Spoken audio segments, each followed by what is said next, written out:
Hello guys, welcome to another video in my channel. अभी हम जिस मैच के बारे में बात करने वाले हैं वो है कल सुबह को होने जाने वाला सुपर स्मैश का मैच, जो कि होने जा रहा है नॉर्दर्न डिस्ट्रिक्ट्स और ओटागो के बीच में।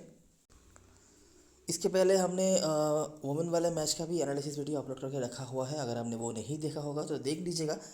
स्टार्ट करते हैं इस मैच की एनालिसिस। ये मैच होने जा रहा है हैमिल्टन में, सेडनबर्ग हैमिल्टन में, जो कि नॉर्दर्न डिस्ट्रिक्ट का घर है। वेदर यहाँ पे क्लियर है।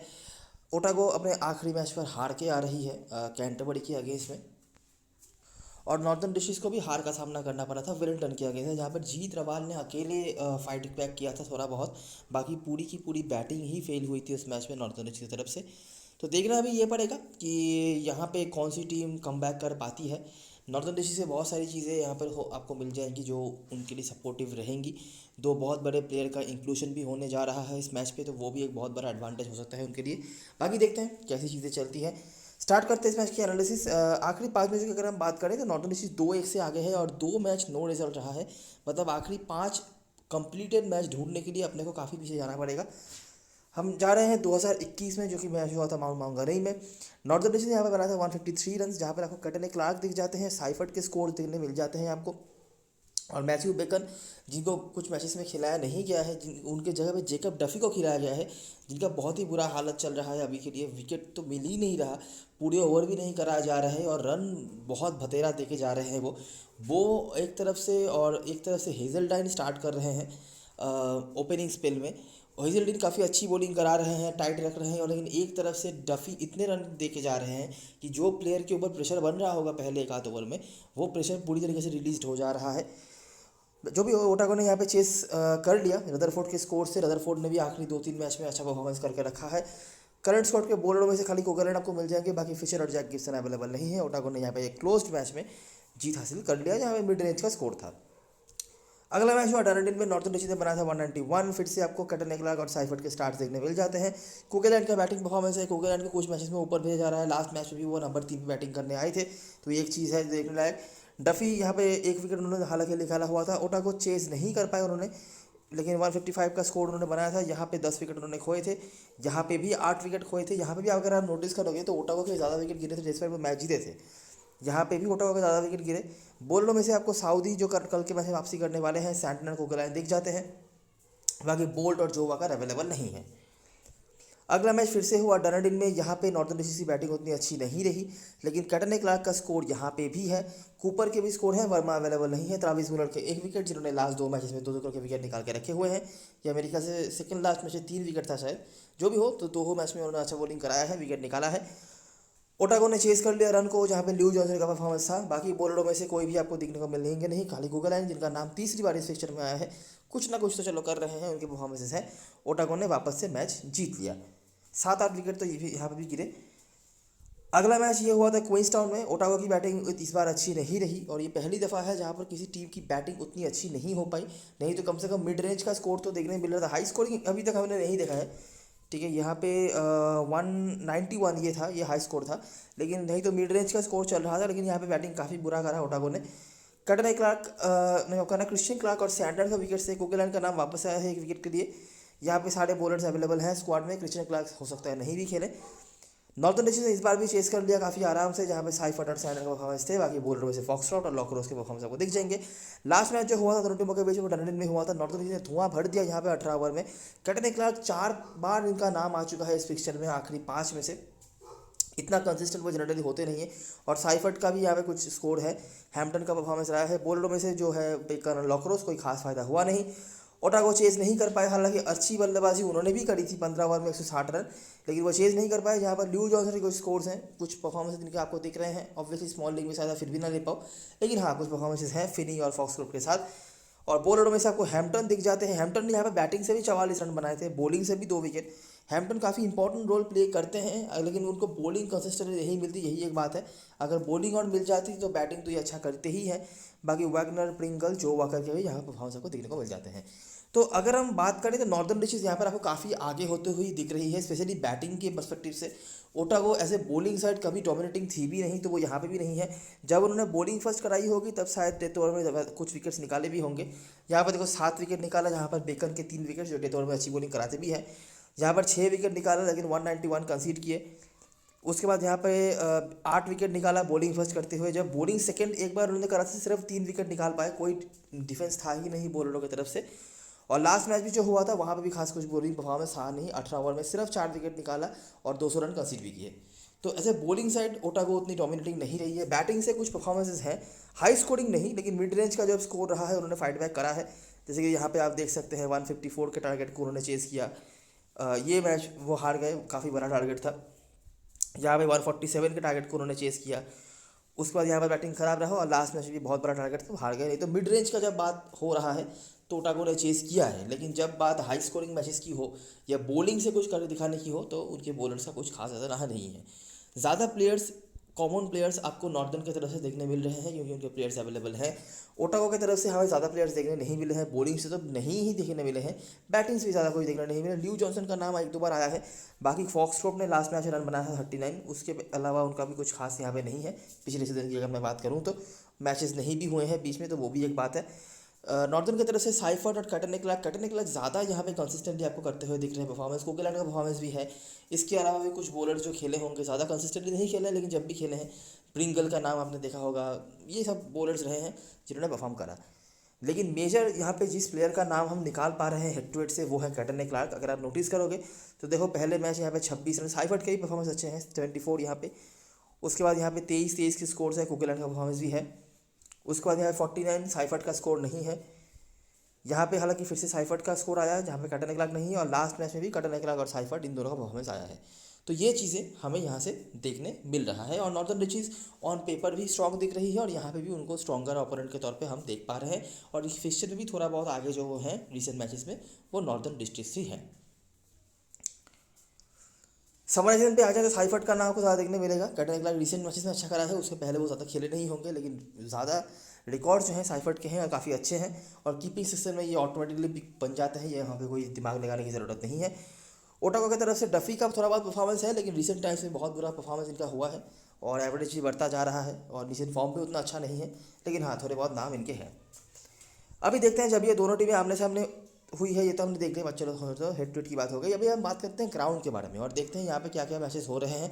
इस सीज़न में ऑलरेडी एक मैच यहाँ पे हो चुका है, तो हमने ग्राउंड के बारे में पहले ही बात कर रखी है, फिर भी देख लेते हैं क्या होता है। पहला मैच है 2021 का मैच, 3 साल लगभग पुराना मैच। ऑकलैंड ने यहाँ पे बनाया था 162, 4 विकेट खाली खोए थे, जहाँ पे साउदी जब आपको देखने को मिल जाते हैं करंट स्क्वाड में। नॉर्दर्न ईस्ट ने चेस कर लिया, जहाँ पे विलियमसन और साउदी के स्कोर से विलियमसन अवेलेबल नहीं है, पेसर्स का अपर हैंड। अगला मैच यहाँ पे 165 का स्कोर था, वापस से चेज हो गया, आराम से ही चेज हो गया, जहाँ पर कुकेलैंड आपको देखने को मिल जाते हैं। ये वाकर जितने आपको दिख रहे होंगे, ये जो वाकर है, हालांकि करंट स्क्वाड में दोनों ही वाकर अवेलेबल नहीं है। नॉर्दर्न ईस्ट ने चेस कर लिया काफ़ी आराम से, जहाँ पे कार्टर और कॉलिन ग्रांडो ने चेस कराया था पेसर्स के साथ, स्पिनर्स के कुछ विकेट। सेकंड लास्ट सीजन का फाइनल जो था, नॉर्दर्न ईस्ट ने बना था 217 रन, जहाँ पे कटन-क्लार्क और सैंटनर के स्कोर आपको देखने मिल जाते हैं, पेसर्स का अपर हैंड। कैंटरबरी काफ़ी पीछे रुक गई, साउदी का परफॉर्मेंस फिर से जब वो खेले हैं, बाकी सैंटनर कोकेलैंड का परफॉर्मेंसेस हैं। सेकेंड लास्ट मैच जो हुआ था इस ग्राउंड पर, यहाँ पे काफ़ी लो स्कोरिंग एक एनकाउंटर हो गया था अजीब तरीके से। 110 रन बनाया था सेंट्रल डिस्ट्रिक्ट ने, जहाँ पर कोकेलैंड आपको देखने को मिल जाते हैं। काफ़ी नाम आया है इनका, ग्राउंड पे भी है, हेड टू हेड भी है, तो ऑटोमेटिक पिक तो ये है ही, तो वो ज़्यादा कुछ बताने की ज़रूरत नहीं है। बाकी वैगनर के विकेट्स हैं प्रिंगल वाकर के साथ। नॉर्दर्न ईस्ट ने चेस कर लिया, जहाँ पर फ्रेडी वाकर ने कुछ स्कोर बनाए थे और रवाल के कुछ स्कोर्स हैं, और पेसर्स का अपर हैंड। लास्ट मैच जो हुआ था, यहाँ पे भी हमें रवाल हाई स्कोर बनाते हुए दिखते हैं। साइफर्ट कटन-क्लार्क का तो नाम हमने ऊपर देखा ही था, कार्टर के भी कुछ स्कोर्स हैं, हैम्पटन के भी स्कोर्स हैं। पेसर्स के साथ स्पिनर्स के यहाँ पे 5 विकेट रहे हैं, ठीक है, जहाँ पे लिनॉक्स वगैरह रहे होंगे, फिंगर स्पिनर जो होते हैं उनके कुछ विकेट्स यहाँ पे रहे हैं। अजाज पटेल के भी विकेट्स थे। सेंट्रल डिशेस यहाँ पर चेस नहीं कर पाए। सैटनर, प्रिंगल ये स्पिनर्स हैं, और वैगनर का नाम दूसरी बार यहाँ पे आया है। लास्ट मैच में उन्होंने 2 विकेट निकाला था, यहाँ पे 1 विकेट। बाकी कुकेलैंड, साउदी तो ये तो कंसिस्टेंटली है ही। तो ग्राउंड से जो प्लेयर्स हम निकाल पा रहे हैं उनमें साउदी का नाम आ रहा है, साउदी एनीवेज आपकी टीम में थे, और रवाल का नाम आया है, रवाल का भी परसेंटेज ज़्यादा है। तो बस वही प्लेयर्स ही हैं जो ऑलरेडी आपकी टीम में रहे होंगे, ज़्यादा कुछ अलग यहाँ से नहीं है। और ग्राउंड पे रिकॉर्ड्स भी अगर हम नोटिस करेंगे तो नॉर्दर्न चीज़ें बेहतर है। आखिरी 5 मैच वो यहाँ पे जीते हैं, ठीक है। चेस ही मोस्ट ऑफ द टाइम उन्होंने करा है, बैटिंग फर्स्ट भी जब करा है 200 के पार पहुँचाया है, और चेस ही मोस्ट ऑफ द टाइम करा है, तो उन्होंने जीत दर्ज करा है। 2 बार जिन्होंने बैटिंग फर्स्ट करा है, वहाँ पे एक बार 196 और एक बार 217 का स्कोर खड़ा किया है, ठीक है। तो ये है सारी चीज़ें जो बताने लायक था ग्राउंड से। हेड टू हेड की चीज़ें हमने पहले डिस्कस कर ली है। आई होप आपने सब कुछ सही समझ लिया होगा। अभी हम देखते हैं कि प्लेइंग इलेवन पे क्या क्या चेंजेस हैं और कौन से प्लेयर्स हमारे लिए इंपॉर्टेंट हो पाते हैं। टॉप 3 हमारे लिए इंपॉर्टेंट है। रवाल के हेड टू हेड में खास कोई स्कोर नहीं है, लेकिन इस ग्राउंड पे स्कोर्स हैं। लास्ट 2 मैचेस में उनके स्कोर्स रहे हैं।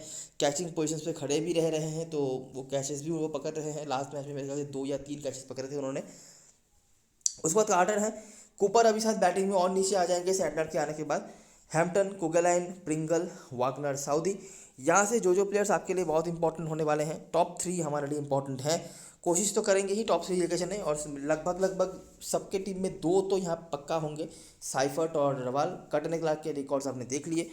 उसके बाद सैंटनर, कुगलाइन और साउदी, ये तीनों को भी आप नहीं छोड़ सकते। ये 6 ही हमारे लिए बहुत इंपॉर्टेंट है, और हम जो कोर बनाएंगे इन 6 में से 5 तो पक्का रख के चलने की कोशिश करेंगे। ठीक है, अगर आपको फिर भी यहाँ से भी शॉर्टलिस्ट करके 4 निकालना है, तो मैं जिन 2 प्लेयर्स को हटाने की बात करूँगा, एक हो सकते हैं कटने क्लार्क, क्योंकि ये बहुत कंसिस्टेंट नहीं है, उनका परसेंटेज भी थोड़ा कम होगा, और रवाल क्योंकि इनके हेड टू हेड रिकॉर्ड अच्छे नहीं हैं। बाकी साइफर्ट डिफॉल्ट कीपर हैं, कुगलाइन कंसिस्टेंट पॉइंट स्कोरर हैं, सैंटनर परसेंटेज कैप्टन भी होने वाले हैं, और ड्रॉप करने का कोई सवाल पैदा नहीं होता, जैसे सवाल पैदा नहीं होता है साउदी को ड्रॉप करने के बारे में। तो ये 4 पक्का हैं। बाकी रवाल और कटने क्लार्क को भी हम रख के चलने की कोशिश करेंगे। इसके अलावा जिन प्लेयर्स की तरफ हम देखने की कोशिश करेंगे वो होंगे हैम्पटन। इनके रिकॉर्ड्स अच्छे हैं, बॉलिंग अगर ढंग से मिल जाए इनको तो ये और इंपॉर्टेंट हो सकते हैं। लेकिन याद रखना, हैम्पटन को अगर आप ले रहे हो तो टॉप में से किसी को तो छोड़ना ही पड़ेगा, तभी जाके हैम्पटन को प्रॉपर बैटिंग मिलेगी। बॉलिंग का भरोसा कुछ नहीं है इनका। और वैगनर, ठीक है, सेफर ऑप्शन होंगे वैगनर, क्योंकि ये कंसिस्टेंटली बॉलिंग कराएंगे हर जगह पे। लेकिन हैम्पटन का बैटिंग अगर ज़्यादा उनको मिल जाए तो ये ज़्यादा इंपॉर्टेंट होते हैं।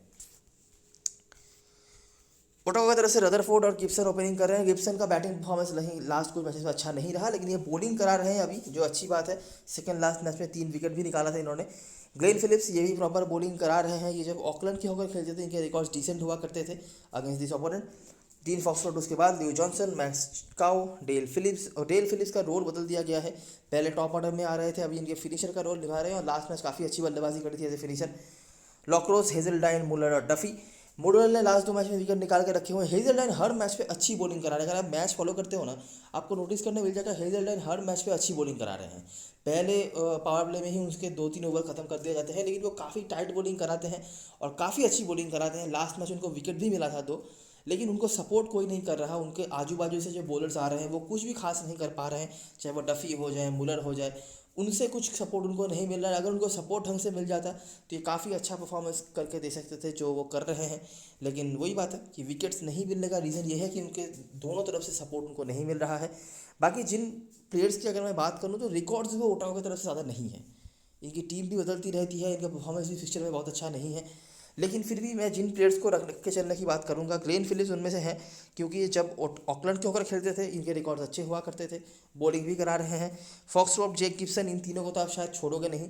प्रॉब्लम कहाँ पे हो सकती है? प्रॉब्लम हो सकती है कि इन तीनों को आप उन साइड्स में नहीं ले सकते जहाँ पे रेस्ट्रिक्शंस हैं, क्योंकि ऑलराउंडर सेक्शन में ऑलरेडी हमारे पास सैंटनर और कुगलाइन है, तो और 3 ऑलराउंडर्स हम कतई नहीं ले सकते। ऊपर से हैम्पटन भी कहीं ना कहीं से मतलब हमारे काउंट में आ रहे हैं। तो अगर आप मुझसे पूछोगे तो मैं ग्लेन फिलिप्स और गिब्सन के साथ जाने का सजेशन दूंगा, क्योंकि फॉक्सट्रॉट इस सीज़न में उतने अच्छे फॉर्म पर नहीं दिख रहे हैं, specially with the ball. Batting से आप कह सकते हैं कि ठीक ठाक परफॉर्मेंस है, लेकिन अगर आप सामने वाली टीम की बॉलिंग देखोगे ना, तो इस टूर्नामेंट की सबसे बेहतर बॉलिंग कल के मैच में उतरने वाली है। सैंटनर भी हैं, साउदी, वैगनर, कुगलाइन, और जो बचा कुचा रह जाएगा प्रिंगल वगैरह भी ठीक ठाक बॉलिंग करा रहे हैं। तो इसलिए मैं फॉक्सट्रॉट के ऊपर कह रहा हूँ। ठीक है, अगर वो बैटिंग से 30-35 रन भी बना देंगे तब भी वो कवर कर सकते हैं बाकी आपके जो ऑलराउंडर्स होंगे वो। ठीक है, ग्लेन फिलिप्स के भी मैं कहता, लेकिन ग्लेन फिलिप्स ज़्यादा बॉलिंग बेहतर करा रहे हैं, ये कैचिंग पोजीशन पे खड़े रहते हैं, और अभी इंटरनेशनल एक्सपीरियंस इनके पास ज़्यादा है, तो इसीलिए गिब्सन के भी बॉलिंग यहाँ पे काम पे आ सकते हैं। इसीलिए इन दोनों को मैं पहले रखूँगा, उसके बाद फॉक्सट्रॉट को मैं रखूँगा अगर मुझे ज़्यादा ऑलराउंडर्स रहने की ज़रूरत पड़े तो। और अगर नीचे आ जाएंगे तो डफ़ी के रिकॉर्ड्स हैं, लेकिन फॉर्म बहुत बुरा है, तो मैं सजेस्ट तो नहीं करूँगा। तो डफ़ी और मूलर में से आप किसी एक को देख सकते हो। ओटागो के प्लेयर्स के रिकॉर्ड्स कम हैं, तो क्रिस्टल क्लियरली किसी को बता पाना कि इसको ले लो इसको ले लो मुश्किल है, तो परसेंटेज देख के जाना ज़रूरी होगा। और रिकॉर्ड सिर्फ डफ़ी के हैं, उनका फॉर्म बहुत बुरा है, इसीलिए उनके ऊपर हम फोकस नहीं कर पा रहे हैं। तो मेरे हिसाब से आपका जो कोर होना चाहिए इस मैच के लिए ओटावा की तरफ से, वो कुछ आप ये देख सकते हो कि गिब्सन, ग्लेन फिलिप्स, फॉक्सट्रॉट, इन तीनों ऑलराउंडर्स में से किसी 2 को ले लो। हेजलडाइन और मुलर में से किसी एक बॉलर को ले लो। मेरा वोट हेजलडाइन की तरफ ज़्यादा होगा, स्पेशली टॉप ऑर्डर में, क्योंकि वो आते हैं। लेकिन याद रखना, अगर हेजलडाइन को सक्सेसफुल होना है तो टॉप 3 में से 1-2 विकेट जल्दी गिरना ज़रूरी है, ठीक है। और बैटिंग में रदरफोर्ड तो है ही, तो इनके साथ आप कोर अपना जो है बना सकते हो। ऑलरेडी आप समझ सकते हो कि आपका जो टीम होने वाला है वो नॉर्दर्न डिस्ट्रिक्ट के प्लेयर ज़्यादा आप लेने वाले हो, क्योंकि उनके रिकॉर्ड ज़्यादा हैं, ऐसे प्लेयर्स ज़्यादा हैं जो इंटरनेशनल एक्सपीरियंस ज़्यादा रखते हैं, परसेंटेज भी उनके ही ज़्यादा होंगे। कैप्टन हसन चॉइस की बात करें तो रबार परसेंटेज ज़्यादा होगा इनका अभी, हालांकि कैप्टन शायद कोई ना बनाए, लेकिन टीम में सबके होंगे। और सैंडर उसके बाद, साइफर्ट, कुगेलैंड उसके बाद आते हैं। ये चारों आपकी टीम में होने चाहिए। कैप्टन 1 लाख परसेंटेज कम होगा, लेकिन रीज़न आप समझ सकते हो क्यों रखा गया है। और वैगनर, साउदी, दोनों की ही परसेंटेज डिसेंट होने चाहिए। साउदी का तो ज़्यादा होगा ही, वैगनर के भी ज़्यादा होंगे। लास्ट मैच उन्होंने 3 विकेट निकाल के रखा हुआ था और बनता भी है इन दोनों को टीम में रखना। ओटावा की तरफ से ये जो 3 ऑलराउंडर्स हैं, इनके आसपास ही लोग जाएंगे और रदरफोर्ड यही परफॉर्मेंस कर रहे हैं। बॉलिंग से कुछ विकेट्स मुलर और हेजलडाइन ने निकाला हुआ था, लेकिन मुझे नहीं लगता कि ओटावा का किसी भी बॉलर पे ज़्यादा से ज़्यादा लोग भरोसा करेंगे। अच्छा, अभी के लिए मैंने ये 9 प्लेयर्स को रख रखा है और मुझे लगता है किसी भी साइड्स में आप ये 9 प्लेयर्स को ले ही सकते हो। बैटिंग सेक्शन में जो एक स्लॉट बचा है, ओटागो के प्लेयर को अगर आपको लेना है, रदरफोर्ड को ही ले लोगे, कोई दिक्कत वाली बात नहीं है। स्मॉल लीग में तो कर ही सकते हो आप। और बॉलरों में से ये हेजलडाइन और मुलर में से किसी एक को लेना। हेजलडाइन का परसेंटेज थोड़ा कम है, क्योंकि उनको विकेट्स कम मिले हैं, और मुलर को मिले विकेट ज़्यादा मिले हैं, और बैटिंग से भी कुछ कंट्रीब्यूशन उन्होंने करा है। तो यही है कि दोनों में से किसी एक को आप ले सकते हो। परसेंटेज लेके जाना है तो मुलर आप ले सकते हो। हेजलडाइन अगर आप ले रहे हो तो कोशिश करना कि टॉप 3 में से एक आध को छोड़ने की, मतलब ओपनर में से तो एक को छोड़ना ही चाहिए, और टॉप 3 में से कम 1-2 को छोड़ने की, तभी हेजलडाइन सक्सेसफुल होंगे। क्योंकि ये पावर प्ले भी इनका 3 ओवर खत्म कर दिया जाता है, तो इनको अगर विकेट्स निकालने हैं तो उसी टाइम में निकालना पड़ेगा और टॉप ऑर्डर को फेल होना पड़ेगा। तो बस वही छोटी छोटी चीज़ें हैं। यहाँ पे मुझे ओटावा की तरफ से ऐसा खास कुछ किसी का भी नहीं दिख रहा है। अगर मैं 4 ट्रॉफी का भी गिनने जाऊँ तब भी कुछ खास रिकॉर्ड नहीं मिलेंगे। बीच में कुछ मैचेस कैंसिल भी हुए हैं, अबंडेंट भी हुआ है, तो इसीलिए बता पाना थोड़ा मुश्किल है। नॉर्दर्न के प्लेयर्स के रिकॉर्ड भी ज़्यादा हैं, परसेंटेज भी ज़्यादा होगा, और इनके परफॉर्मेंस भी रिसेंट टाइम्स में बेहतर हुए हैं। कैप्टन मसलन चॉइस की बात करें तो सैंडर्स आपके कैप्टन होंगे, और सैंडर के अगेंस्ट मुझे कुछ है भी नहीं। ग्राउंड पे उनका परफॉर्मेंस बैटिंग से भी अच्छा है, बॉलिंग से भी अच्छा है। वाइस कैप्टनसी के लिए साउदी के साथ जा सकते हो आप, जिनकी ग्राउंड पे रिकॉर्ड अच्छे हैं। हिट में भी जब उन्होंने खेला है परफॉर्मेंस अच्छा करा है। और कुगेलैंड, ये सेफेस्ट ऑप्शन हो जाएंगे। रिकॉर्ड देख के जा रहे हो तो साइफर्ट एक ऑप्शन बनते हैं, और सामने वाली टीम की बॉलिंग ऐसी है कि साइफर्ट का ना चलना, काउंट कर पाना बहुत मुश्किल होगा। तो बिल्कुल बहुत अच्छे ऑप्शन है साइफर्ट कैप्टनसी, वाइस कैप्टनसी के लिए। और अगर बड़ी लीग खेल रहे हो या छोटी लीग में बहुत ज़्यादा रिस्क ले सकते हो तो कैटन क्लार्क आखिरी 5 में से 4 बार उनका नाम आया है। बड़े स्कोर्स भी हैं, लेकिन ये हिट और मिस है, तो इसीलिए टीम में रख लो, वही बड़ी बात होगी। साइफर्ट बेहतर ऑप्शन हो सकते हैं, क्योंकि ये कीपिंग के पॉइंट्स भी आपको देंगे और रिकॉर्ड्स भी बेहतर हैं, ठीक है। तो यही सारी चीज़ें और सारी एनालिसिस, अगर आपको वीडियो पसंद आई हो तो लाइक ज़रूर करना, सब्सक्राइब कर लेना चैनल को। टेलीग्राम चैनल पे ज़रूर ज्वाइन हो जाना, क्योंकि लास्ट मोमेंट पे सारी अपडेट्स वहीं पे आने वाली हैं। तब तक के लिए best luck for this match and goodbye for now.